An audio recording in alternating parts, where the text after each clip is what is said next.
Hello friends, இன்றைக்கி நம்ம என்ன பார்க்க போகிறோம்னா ஈவினிங் டைம் விலாக் தான் பார்க்க போகிறோம். டெய்லி ரொட்டீனை விலாகாக போட்டிருக்கேன். வாங்க வீடியோக்குள்ளே போகலாம். ஜெயிக்கலன்னா என்ன பண்ண போகிறேன்னு கேட்டல, ஜெயிக்கிற வரைக்கும் முயற்சி தான் பண்ண போகிறேன். பிச்சிப்பூ சீசன் வந்தாலே பூ பறிக்கிற வேலை ஸ்டார்ட் ஆயிரும். எப்போதும் போல் வேலையாக பூ பறிக்க ஸ்டார்ட் பண்ணிட்டேன். பூ பறித்து முடித்ததும் வரும்போது கொய்யா மரத்தை பார்த்தேன். அதில் கொய்யா பழம் கிடந்துச்சு. உடனே கொய்யா பழத்தையும் பறிச்சுட்டு வீட்டுக்குள்ளே வந்துட்டேன். வந்த உடனே பறித்த பூவை தொடுக்கணும்ல, அதனால் தொடுக்க ஸ்டார்ட் பண்ணிட்டேன். பூ தொடுக்க உங்களுக்கு தெரியுமா? தெரிஞ்சா கமெண்ட்ல சொல்லுங்க. எனக்கு பூ தொடுக்க ரொம்ப பிடிக்கும். ஏன்னு தான் கேளுங்களேன். ஏன்னா எனக்கு பூ வைக்கிறதுக்கு ரொம்ப பிடிக்கும். அதனால பூவை மட்டும் மறக்காம பறிச்சு தொடுத்துருவேன்.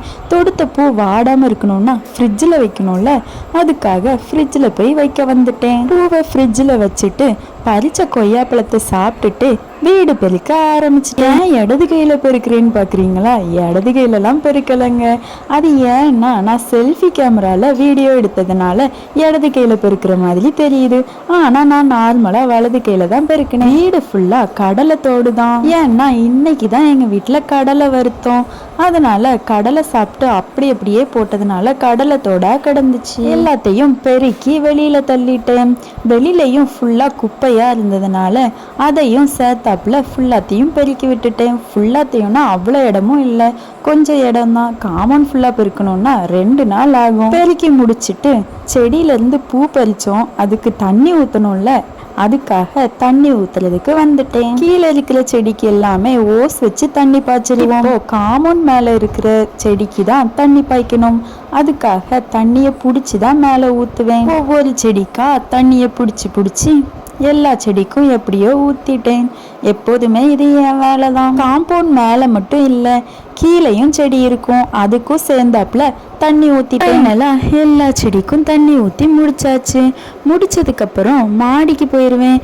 ஏன்னா மாடியிலையும் செடி இருக்கு. மாடியில் உள்ள செடிக்கு ஸ்ட்ரெயிட்டாக டேங்க்ல இருந்தே தண்ணி எடுத்து ஊற்றிடுவேன். எங்கள் வீட்டு மாடியில் ரோஸ் செடியும் இருவாச்சி செடியும் மட்டும்தான் இருக்கு. அது 2க்கும் தண்ணி ஊற்றலாம்னு வந்துட்டேன். இந்த செடிக்கும் தண்ணியை ஊற்றிட்டு அப்புறமா கிளம்ப வேண்டியதான். எங்கே தெரியுமா? எங்கள் கோழி பக்கத்துக்கு தான். கோழிக்கு சாப்பாடு போடணும்ல, அதுக்காக அரிசி எடுக்க வந்துட்டேன். அரிசி போடலைன்னா வீட்டுக்குள்ளே வந்து டிஸ்டர்ப் பண்ணிகிட்டே இருக்கும். அதனால நானே அடிக்கடி கொண்டு போய் அரிசி வெளியே கொண்டு போட்டுட்டு வந்துடுவேன்.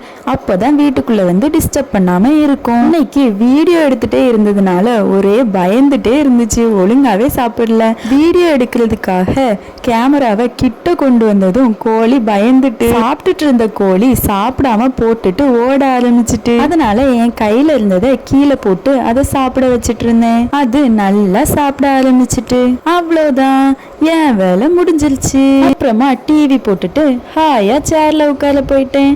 அவ்வளோதான். ஓகே ஃப்ரெண்ட்ஸ், இந்த வீடியோ பிடிச்சிருந்துச்சுன்னா லைக் பண்ணுங்க, ஷேர் பண்ணுங்க, கமெண்ட் பண்ணுங்க, மறக்காம சப்ஸ்கிரைப் பண்ணுங்க. டாட்டா. vlog முடிஞ்சிருச்சு. பாய் பாய்.